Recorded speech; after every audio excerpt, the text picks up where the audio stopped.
Ele é formado em Economia Política pela Universidade de Lausanne, na Suíça, doutor em Ciências Econômicas pela Escola Central de Planejamento e Estatística de Varsóvia, Polônia, consultor de diversas agências das Nações Unidas, governos e cidades, autor e coautor de cerca de 40 livros e de numerosos artigos.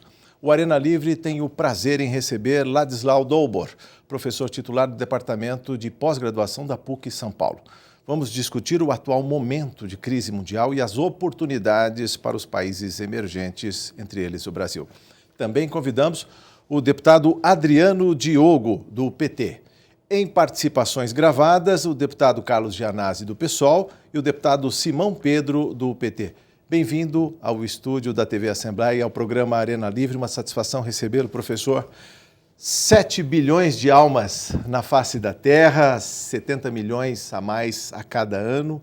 Haja comida para tanta gente, transporte, né? Tantos carros, haja petróleo, né? Para movimentar todos esses automóveis, mais consumo, ou seja, de biocombustíveis, inclusive, professor, ou seja, uma concorrência para a produção de commodities agrícolas. É a hora e a vez do Brasil? Bem-vindo, professor. Obrigado pelo convite. Acho muito simpática essa discussão. Contente de poder participar. Todo mundo está ficando preocupado. A realidade é essa. São 7 bilhões de habitantes, entre 70 e 80 milhões a mais a cada ano, e todo mundo querendo consumir mais, né? Essa passagem simbólica para 7 bilhões está gerando discussões sobre coisas básicas, né? Nós temos hoje 1 bilhão de pessoas que estão passando fome. 1 bilhão, professor? 1 bilhão.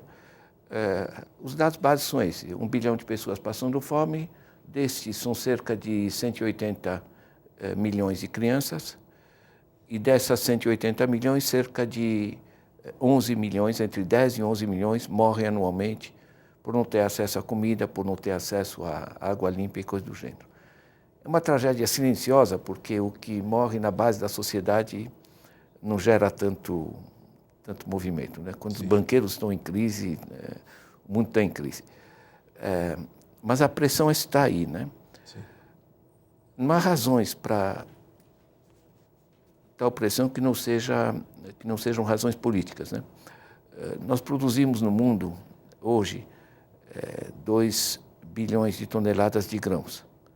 A gente faz uma conta simples, divide pela população mundial, pelos 7 bilhões, né?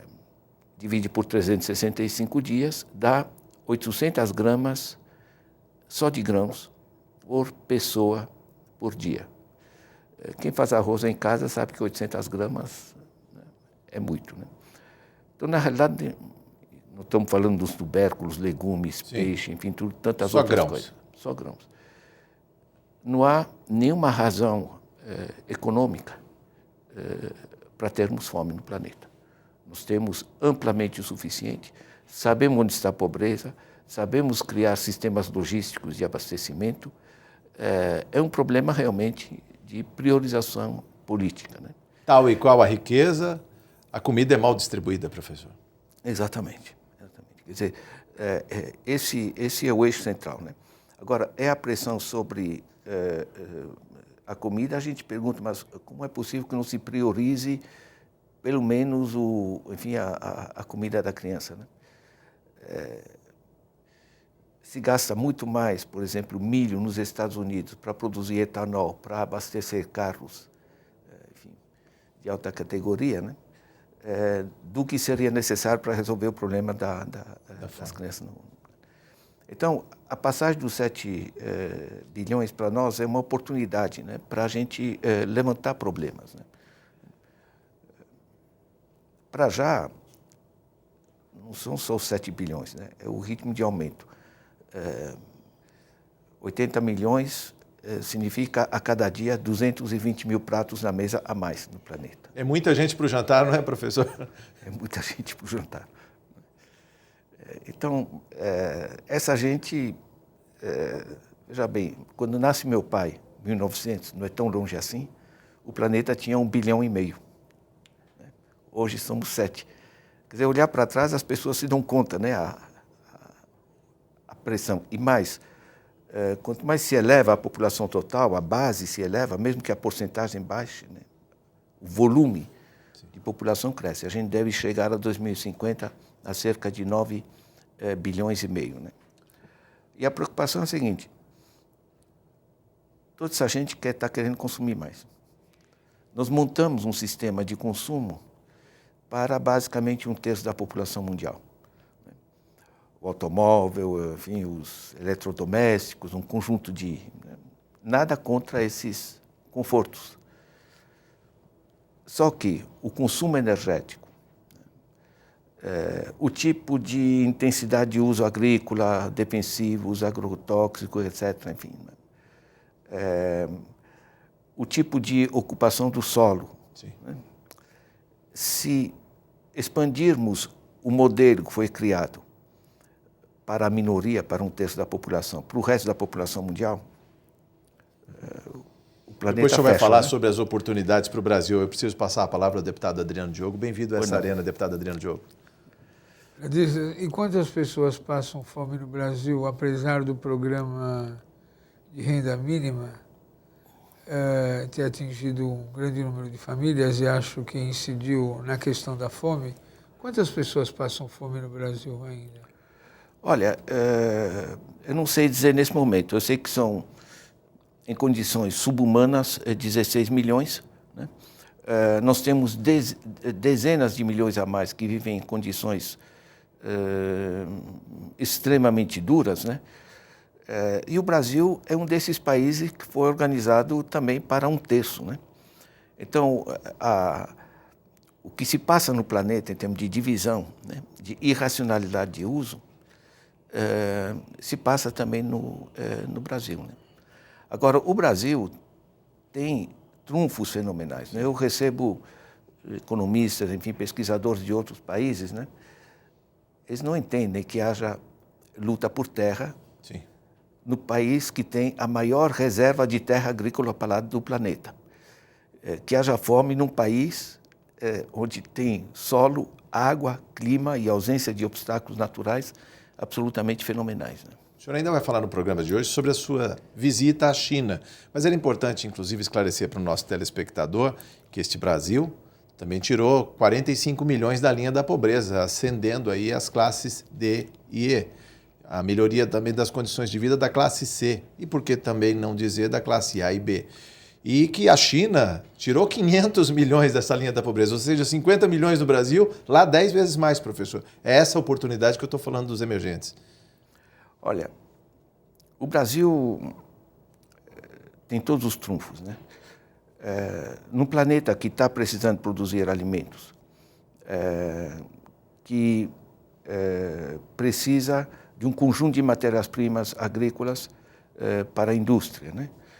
Que evolui para o etanol. O etanol de cana é interessante, contrariamente a etanol ou biocombustíveis de milho ou coisa do gênero. Né?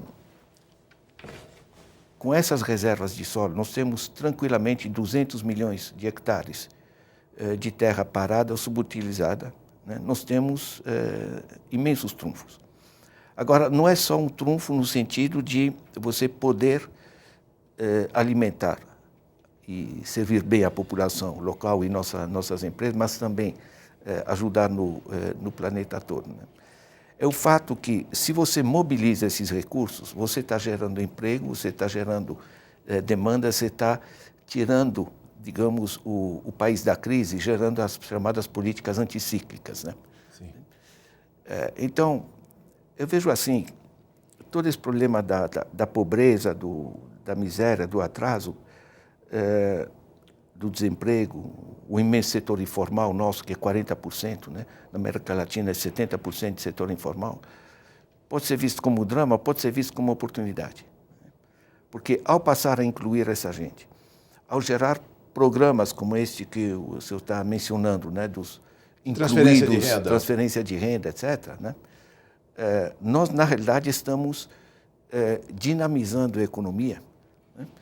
E mesmo se a gente fizer um zoom e pensar nisso no sistema planetário, esses 4 bilhões de pessoas que estão na pobreza no planeta, eles são a grande oportunidade para a gente sair dessa crise e começar a ajudar os pobres. Ajudar os pobres não é tirar dos ricos para passar para os pobres, né? Nós tivemos a experiência, né, nos Estados Unidos, né, com o New Deal, né, com a Europa do pós-guerra, né? Quer dizer, você equilibrar a renda, você inclui em termos econômicos, você gera demanda e você gera um ciclo positivo de desenvolvimento. Né? Diminuindo o desperdício desse terço da população mundial já ajudaria muito, não é, professor? Desperdício de grãos, por exemplo. Sem dúvida, sem dúvida. Eu acho que nós estamos... veja bem, a gente fala na situação da população, né? Mas nós temos os 7 bilhões e todo mundo querendo consumir mais. Tem um livro interessante do Chandran Nair, que é um asiático. Ele calcula o seguinte: o americano médio come 1,5 frango por mês. 300 milhões de habitantes dos Estados Unidos são 9 bilhões de frangos por ano, né? Os 4 bilhões de asiáticos praticamente não comem carne, ainda estão basicamente nos grãos, né? Diz ele, o dia que a Ásia começar a comer carne, haja galinha. Né? Haja planeta Terra.